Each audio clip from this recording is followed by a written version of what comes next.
Bu dəfə sizə izah eləyəcəyim mövzu isə cümlə üzvləri mövzusu olacaq. Uşaqlar, cümlə üzvləri cümləni əmələ gətirən, cümlənin tərkibində olan söz və söz birləşməsi deməkdir. Cümlə üzvləri həm söz ola bilər, həm də söz birləşməsi kimi ifadə oluna bilər. Cümlə üzvlərimiz iki yerə bölünür. Baş üzvlər, bir də ikinci dərəcəli üzvlər. Əvvəlcə gəlin baş üzvlərdən danışaq. Bunlar baş üzvlər, yəni əsas üzvlər hesab olunur. Əgər baş üzvlər cümlədə olmasa, biz heç cür cümlə yarada bilmərik. Baş üzvlərimiz mübtəda və xəbərdən ibarətdir və mübtədanın işarəsini altında gördüyümüz bir düz xəttlə ifadə edə bilərik. Xəbərin işarəsi isə iki paralel düz xəttdən ibarətdir. Məsələn, gəlin baxaq bu cümləyə. Cümlənin əsas baş üzvləri, yəni qrammatik əsas da deyirik biz baş üzvlərə. Cümlənin qrammatik əsası mübtəda və xəbərdir. Gəlin cümləyə baxaq. Mən oxuyuram. Əvvəlcə həmişə cümlədə xəbəri tapmalıyıq. Xəbər cümlənin adətən sonunda olur. Oxuyuram. Nə edirəm? Oxuyuram. Cümlənin xəbəridir. Kim oxuyur? Mən oxuyuram.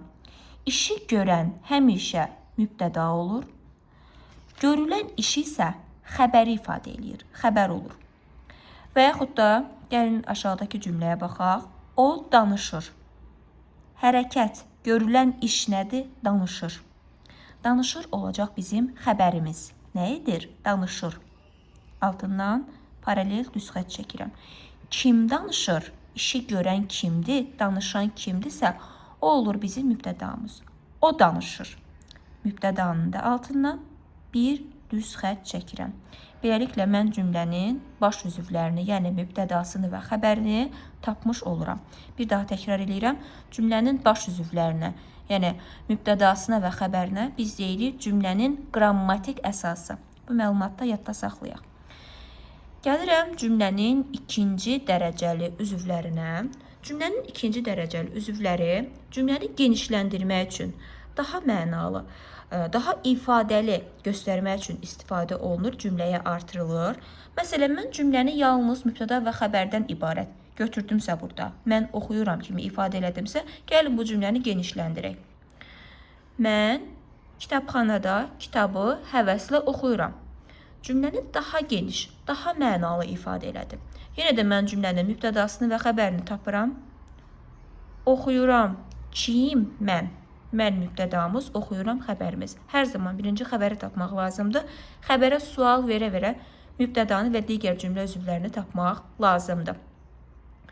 Mən aşağıda sizə cümlə üzvlərinin hər birinin sualı necədirsə, onları göstərmişəm. Onlara da baxacaq indi. Oxuyuram. Kim? Mən. Harada? Yer, məkan bildirirsə, harada? Mən göstərmişəm. Zərflik, məkan bildirən. Haraya, harada, haradan və s. kimi suallara cavab verir. Zərflik. Oxuyuram. Harada oxuyuram? Kitabxanada. Oxuduğum yerin məkanını göstərirəmsə, deməli bu zərfidir. Zərfliyin də altından dalğalı və düz xətt çəkirəm. Kitabxanada, harada? Yer, məkan bildirir. Nəyi oxuyuram? Kitabı oxuyuram. Biz tamamlığın da suallarında göstərdik ki, yönlük, təsirli, yerli, çıxışlı halda olan kim və nə sualları tamamlıq hesab olunur. Təsirli halın sualı nədir? Kimi, nəyi, haranı və nə? Kimi, nəyi, haranı, nə? Gəlin bura baxaq. Oxuyuram. Nəyi oxuyuram? Tamamlığın sualını vermiş oluram. Təsirli halda olan sözlər həmişə tamamlıq vəzifəsində işlənir. Kitabı oxuyuram. Nəyi oxuyuram? Kitabı olur bizim tamamlığımız. Necə oxuyuram? Necə sualı burada baxın, həm təyində var, həm də zərflikdə var. Əgər necə sualından sonra hərəkət gəlirsə, yəni necə sualı hərəkətə aid olursa, oxuyuram, nə edirəm, hərəkətdir, feildir. Bu zaman mən necə sualını verdiyim sözə deyəcəm ki, zərflikdir. Tərz bildirən zərflikdir. Baxın, burada da yazmışam. Necə üstəgəl feil. Yəni, necə sözü feilə aiddirsə olur. Tərz bildirən zərflik. Təyin nə vaxt olur? Necə sualına cavab verir, amma ismə aid olur. Məsələn, deyirəm, maraqlı kitab. Necə kitab? Kitab sözü isimdir.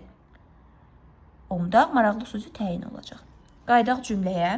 Həvəslə oxuyuram. Necə oxuyuram? Həvəslə oxuyuram. Həvəslə sözü hərəkətə aid olduğuna görə mən deyəcəm, tərz bildirən zərflikdir.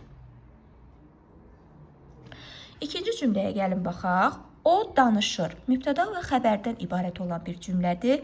Yəni, yalnız qrammatik əsasdan ibarətdir. Biz dedik ki, cümlənin mübtəda və xəbəri onun qrammatik əsası deməkdir. Gəlin, o danışır cümləsini daha da genişləndirək. O, uşaqlara maraqlı hekayə danışır. Əvvəlcə mən cümlənin xəbərini tapıram. Hərəkət bildirən söz hansıdır? Cümlənin hərəkəti danışır. Kim danışır? O danışır. Hərəkəti icra eləyən odur. O, uşaqlara maraqlı hekayə danışır. Danışır. Kimə danışır? Baxın, tamamlıqda da göstərmişəm. Yönlük, təsirli, yerli, çıxışlı halda olan kim və nə sualları. Yönlüyün halın sualı hansıdır? Kimə, nəyə, kim və nə sual dedim də. Haraya sualı artıq aid olacaq. Zərfliyə o ayrı. Kim və nə suallarına biz baxırıq. Kimə, nəyə. Burada da danışır. Kimə danışır? Kimlərə danışır? Uşaqlara danışır. Deməli, bu cümlə üzvü tamamlıqdır. Nə danışır? Nəyi danışır?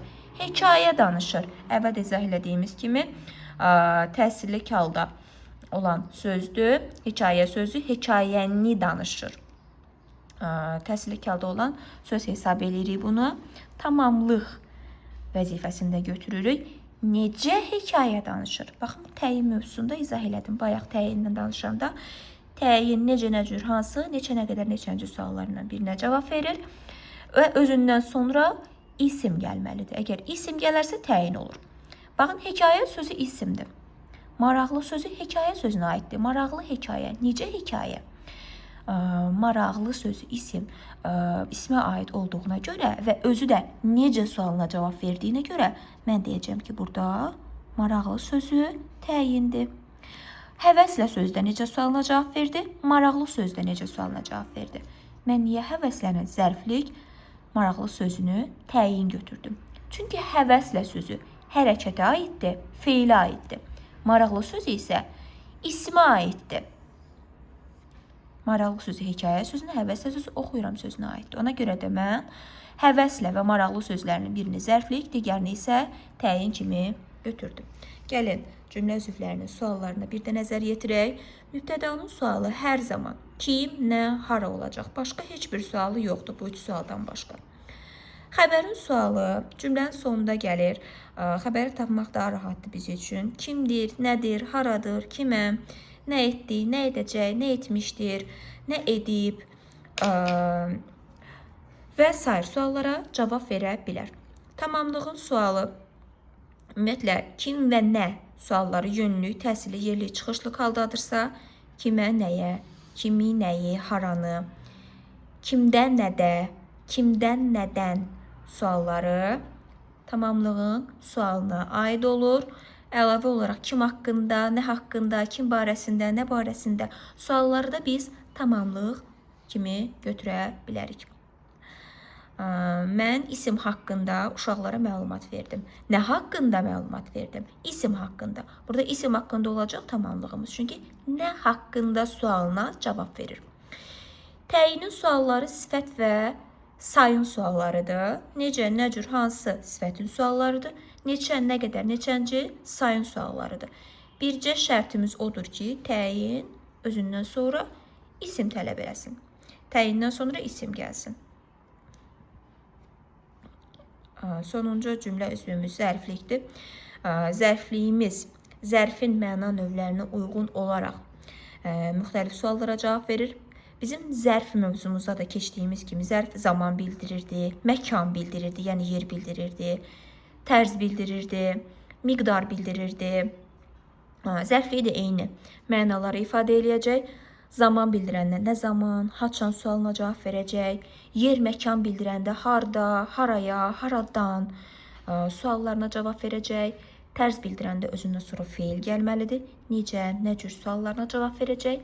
Miqdar bildirəndə isə nə qədər sualına cavab verəcək. Məsələn, mən deyirəm ki, mən səni 3 saat gözlədim. Nə qədər gözlədim? 3 saat gözlədim.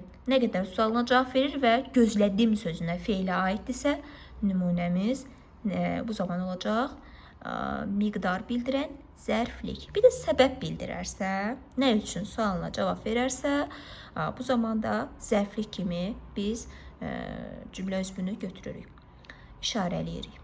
Bu qədər uşaqlar.